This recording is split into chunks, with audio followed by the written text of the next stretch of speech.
नमस्कार, मैं दीपक शर्मा और मेरे यूट्यूब मंच पर आपका स्वागत है। दोस्तों, महाराष्ट्र चुनाव में बीजेपी कितने पानी में कहाँ खड़ी है, आज बीजेपी का हाल क्या है राइट नाउ, मुझे लगता है कि आप इन तीन नेताओं के झगड़े से जान सकते हैं। और ये जो तीनों नेता हैं मामूली नहीं है।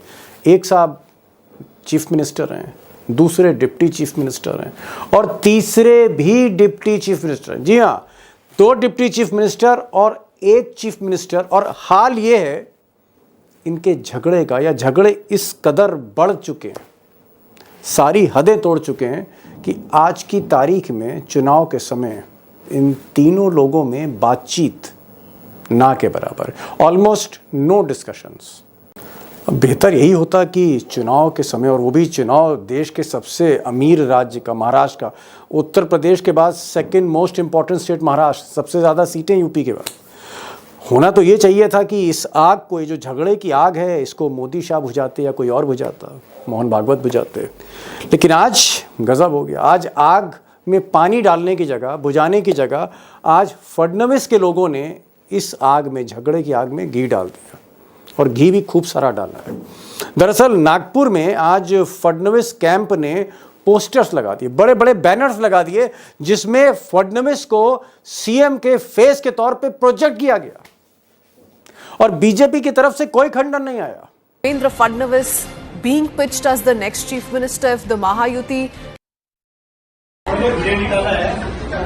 अब दोस्तों, ये जो बैनर हैं, जो पोस्टर्स लगे हैं, नागपुर में आरएसएस का जो मुख्यालय है, देवेंद्र फडणवीस का होम टाउन है, और नितिन गडकरी भी नागपुर से हैं।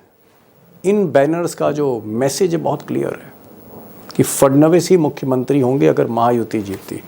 और आप इसको ऐसा भी कह सकते हैं कि जो ख्वाब देख रहे हैं मुख्यमंत्री बनने का दोबारा, शिंदे साहब, इनका खेल खत्म, गेम इज़ ओवर।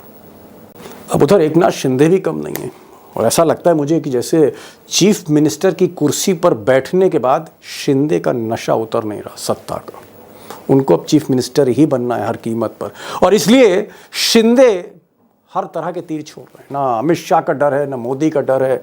फडणवीस की तो वो जैसे परवाह ही नहीं करते, और इसलिए बीजेपी को डाउन करने के लिए, फडणवीस को डाउन करने के लिए शिंदे साहब जगह जगह बीजेपी के खिलाफ बागी उम्मीदवार खड़े कर रहे हैं।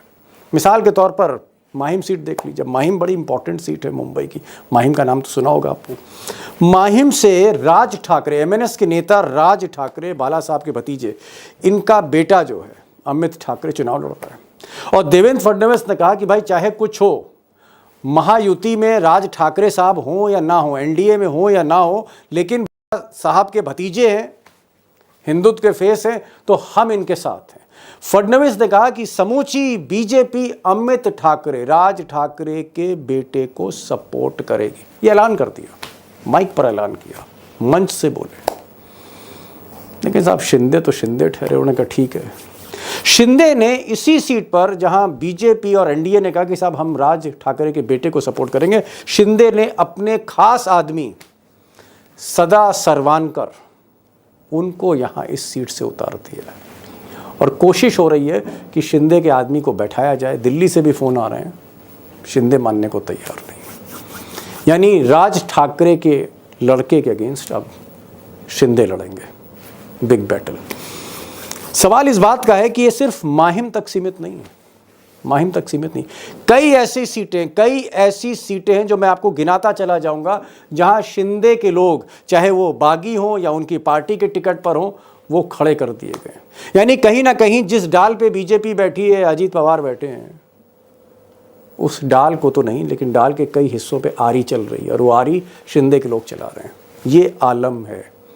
सबसे बड़ी चीज़, जो सबसे बड़ी बात है, वो ये है कि इस झगड़े में, जो घर में आग लगी हुई है घर के चिराग से, इस आग को बुझाने में ऐसा लगता है कि अमित शाह इंटरेस्टेड नहीं है, मोदी जी इंटरेस्टेड नहीं है। तो क्या अमित शाह खुद चाहते हैं कि शिंदे को किनारे कर दिया जाए?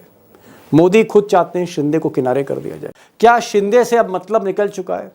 शिंदे को जो टास्क दिया गया था उद्धव ठाकरे की पार्टी तोड़ने का, वो पूरा हो गया है, टास्क पूरा हो गया। अब शिंदे की जरूरत नहीं है। यूज एंड थ्रो पॉलिसी है, जिसपे गुजरात लॉबी चल रही है। लेकिन एक सवाल और भी है दोस्तों, कि ये जो झगड़ा है भले ही शिंदे को किनारे किया जा रहा है, ये जो झगड़ा चुनाव के बीचों बीच हो रहा है, इसकी इंतहा क्या होगी, इसका सिला क्या होगा, इसका नतीजा क्या होगा? क्या ये एडवांटेज महाविकास अघाड़ी है, शरद पवार, उद्धव ठाकरे और राहुल गांधी? अब दोस्तों आज का बड़ा सवाल, द बिग क्वेश्चन बहुत साफ है कि जो डिप्टी सीएम वर्सेस सीएम, इसकी जो लड़ाई है, जो जंग है, क्या ये आर पार की जंग होने जा रही है बीच चुनाव के बीच? क्या वोटिंग से पहले, नतीजे आने से पहले ही हिसाब हो जाएगा कि मैं सीएम बनूंगा, या फडणवीस कह रहे हैं मैं बनूंगा, या शिंदे कह रहे हैं मैं दोबारा बनूंगा? ये जो जंग है, इससे नुकसान बीजेपी को कितना हो रहा है और कितना फ़ायदा महाविकास अघाड़ी को हो रहा है, शरद पवार, ठाकरे और राहुल गांधी? ये भी एक बड़ा सवाल है। लेकिन जो फोकस है वो शिंदे और फडणवीस है।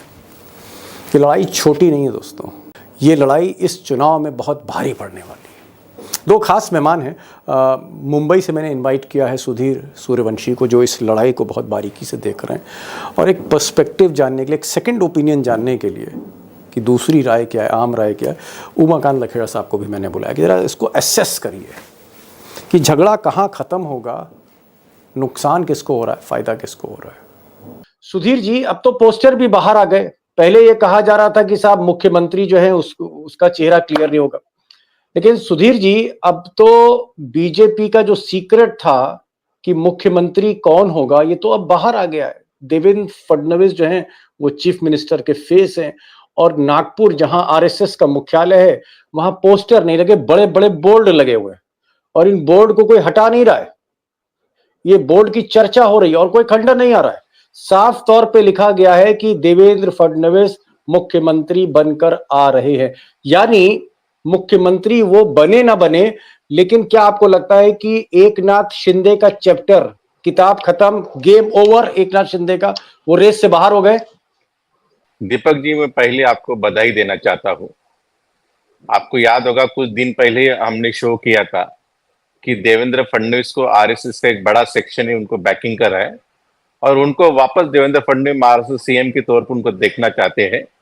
इसलिए एकनाथ शिंदे का नाम महाराष्ट्र के सीएम के तौर पर डिक्लेयर किया नहीं गया, उनका फेस प्रोजेक्ट किया नहीं गया। नाउ ये पोस्टर के वजह से cat is out of the bag, अभी चीजें बाहर खुल के आ गई है। जो पोस्टर पे जो लिखा है उसका जो अपने हिंदी के दर्शक है उनके लिए मैं कहना चाहता हूं कि इंतजार की घड़ी खत्म होगी। जो 2.5 साल 5 साल से देवेंद्र फडणवीस महाराष्ट्र के मुख्यमंत्री वापस आना चाहते थे, उनकी 2014 की विधानसभा इलेक्शन में एक टैगलाइन थी, मी पुन्हा येणार, I will come back again. जब विधानसभा में उन्होंने स्पीच दिया था, उस स्पीच में उन्होंने कहा था कि मैं वापस आऊंगा। उसके बाद में वो स्पीच इतना पॉपुलर हो गया, तो एक बात क्लियर है कि आने वाले मुख्यमंत्री की जो रेस है महाराष्ट्र में वो बिल्कुल ओपन है। उसमें देवेंद्र फडणवीस, उनके पार्टी सबसे ज्यादा आज की तारीख में जो मेन पार्टीज है 150 के ऊपर सीटें लड़नी जा रही है। बाकी जो पार्टी है 5 पार्टी वो सब कम सीट लड़ रही है, तो उनकी दावेदारी मुझे लगता है कि बहुत ही मजबूत है। सुधीर जी, लेकिन जिस तरह से एकनाथ शिंदे और उनकी टीम जिस तरह से पैसा खर्च कर रही है, प्रोजेक्शन हो रहा है कि साहब मुख्यमंत्री तो यही बनेंगे और मुख्यमंत्री हैं और रहेंगे, तो ये जो पोस्टर आया है, इस पोस्टर का असर एकनाथ शिंदे पर क्या है? एकनाथ शिंदे को क्या गेम समझ में आ रहा है कि उनका काम लगने जा रहा है? राजनीति में कोई चीजें ऐसे खुल के कभी नहीं बताते और खुल के कभी बात नहीं होती। राजनीति हमेशा between the lines and behind the curtain होती है। देवेंद्र फडणवीस खुद को एक प्रमुख दावेदार महाराष्ट्र के मुख्यमंत्री के तौर पे देखना चाहते हैं, प्रोजेक्ट करना चाहते हैं, इसलिए वो चेहरा उन्होंने डिक्लेयर करने नहीं दिया। इसलिए एकनाथ शिंदे जो 100 से ऊपर सीट मांग रहे थे, उनको बिल्कुल सीट दिए नहीं गए, उनको लगभग 80 तक सीट दी गए, और अजित पवार को 50-55 सीट दिए गए। तो इसका मतलब है एकनाथ शिंदे को इनडायरेक्टली एक मैसेज दिया गया कि आप सेकंड पार्टी है, आप पैरासाइट है, आप सेकंड फिडल है, सेकंड फिडल रहो। आपको महाराष्ट्र का सीएम हमने बना, इसका मतलब ये नहीं कि हम आपको आगे भी बनाएंगे। एकनाथ शिंदे के लिए एंड ऑफ द रोड है, आप कह सकते हैं सड़क के आगे एक टी पॉइंट है। वापस ही उनको आना पड़ेगा, मुख्यमंत्री बनने का चांस, जीते तो भी नहीं बनेंगे, हारेंगे तो बनेंगे ही नहीं, सवाल ही नहीं उठता है। लखेड़ा साहब, क्या आपको लगता है कि मोदी और शाह एकनाथ शिंदे को फिर से तरजीह देंगे, या मोदी अपनी पार्टी के आदमी को चीफ मिनिस्टर बनाएगा?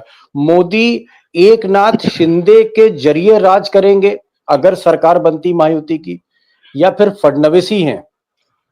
देखिए, एकनाथ शिंदे मौजूदा जो हालात हैं उसमें एकनाथ शिंदे बीजेपी की लास्ट चॉइस होंगे।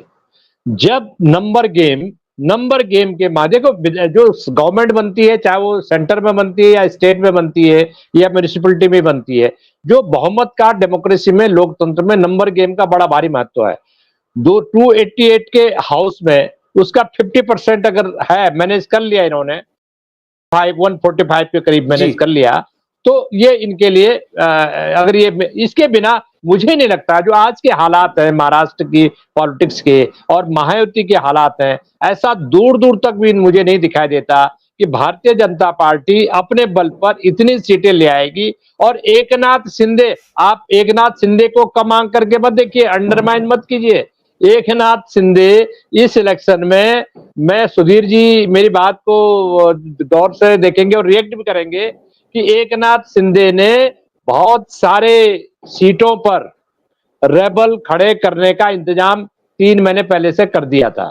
और ये भारतीय जनता पार्टी की नॉलेज में है ये, कि वो चाहते हैं कि कई निर्दलीय इंडिपेंडेंट लोग, जहां बीजेपी कमजोर है, जीत जाए। उससे क्या होगा कि वो पोस्ट इलेक्शन सीनियरों में जो सबसे पहला, एकनाथ शिंदे के पास सबसे ज्यादा पैसा है, तो जिसके पास सबसे ज्यादा पैसा होता है उसके सबसे ज्यादा रेबल खड़े होते हैं, खासतौर पर महाराष्ट्र जैसे पॉलिटिक्स में। तो ऐसी सिचुएशन में मुझे लगता है कि ये जो विवाद शुरू हो गया दोनों ग्रुप में, एकनाथ शिंदे ग्रुप में और बीजेपी में, ये विवाद शुरू होने का मतलब, ये जो अविश्वास है, ये लैक ऑफ कॉन्फिडेंस है या डेफिसिट ऑफ कॉन्फिडेंस है, इसका कारण ही यह है कि दोनों खेमों में, बीजेपी और एकनाथ शिंदे खेमे में जो होता है ना, शतरंज का खेल चल रहा है कि हम ज्यादा सीटें लाएंगे। और भारतीय जनता पार्टी ने जब ज्यादा सीटें ले ली या हड़प ली या कब्जा कर ली, तो उससे एकनाथ शिंदे कैंप में थोड़ी सी मायूसी है। अब एकनाथ शिंदे के सामने विकल्प नहीं है, एकनाथ शिंदे वापस शिवसेना में जा नहीं सकते, तो एकनाथ शिंदे की को मजबूर करेंगे ये लोग, बाध्य करेंगे वो लोग कि भाई आप हमको सपोर्ट करो और आप डिप्टी चीफ मिनिस्टर बन जाओ, आप डिप्टी सीएम बन जाइए। जी, लखेड़ा साहब का कहना है कि भाई जब अपने उस्ताद उद्धव ठाकरे के साथ उन्होंने बगावत करी, पार्टी तोड़ी, कुर्सी से उतार दिया अपने उस्ताद उद्धव ठाकरे को, उसके बाद एकनाथ शिंदे ने अपने हाथ जला लिए, वो अब वापस जो है उद्धव ठाकरे के पास नहीं जा सकते, लोहे के दरवाजे हैं वहां पर, वहां जा नहीं सकते, और बीजेपी के साथ उनको रहना ही रहना है, उनके पास ऑप्शंस नहीं है, उनके पास विकल्प नहीं है इस वक्त। तो जो बीजेपी नाच नचाएगी वही नाच बीजेपी के डमरू पे नाचना पड़ेगा एकनाथ शिंदे को, ये लखेड़ा साहब कह रहे हैं। मुझे एक चीज बताइए सुधीर जी, एकनाथ शिंदे जो कल तक मतलब उनका हालत ये था कि वो एक मोहरा बने हुए थे, अमित शाह जो कह रहे थे वो पपेट की तरह, कठपुतली की तरह नाच रहे थे कि भाई उद्धव ठाकरे की पार्टी तोड़ दो तो तोड़ दी, बागी ले आओ, अच्छा अब ये कर लो, अच्छा अब सूरत के इस होटल में जाके छुप जाओ, अच्छा ऐसा है अब सूरत के इस होटल से जाके तुम गुवाहाटी चले जाओ, वहां जाके छुप जाओ, अच्छा अब चुपचाप बस में आ जाओ। तो एक कठपुतली की तरह नाच रहे थे और नाचते ही रहे। आज इतनी हैसियत हो गई एकनाथ शिंदे की कि वो अमित शाह की भी परवाह नहीं कर रहे, मोदी की भी परवाह नहीं कर रहे, ईडी की भी परवाह नहीं है, और खुले आम अपने उम्मीदवार बीजेपी के इंटरेस्ट के खिलाफ खड़ा कर रहे हैं। इतनी हिम्मत क्यों आई, या एकनाथ शिंदे अपने जीवन का सबसे बड़ा रिस्क ले रहे हैं? देखो, एकनाथ शिंदे वैसा रिस्क टेकर है। पहली बात, जब ये रिवोल्ट एकनाथ शिंदे ने उस टाइम उद्धव ठाकरे के खिलाफ, तब हम सब पत्रकार लोग, सब पॉलिटिकल जो महाराष्ट्र में, सब जानते थे कि एकनाथ शिंदे की इतनी ताकत और हैसियत नहीं थी, 40 से 40 शिवसेना के विधायक उनके साथ में चले जाएंगे। जब लिस्ट उद्धव ठाकरे के गुट के लोग और बाकी लोग जब गिनाते थे तो 20 के ऊपर उनकी लिस्ट जाती नहीं थी, उनके विधायक जो सपोर्ट करने वाली। लेकिन इतने लोग कैसे चले गए? फिर बाद में जैसे हम खोजी पत्रकारिता करते हैं, जैसे हम चेक करते हैं कि एग्जैक्टली क्या हुआ, उस टाइम पे देवेंद्र फडणवीस ने काफी लोगों को फोन किया, बीजेपी के कद्दावर लोगों ने शिवसेना के लोगों को फोन किया और उनको एक आत्मविश्वास दिलाया कि सरकार हम बनाने वाले हैं। एकनाथ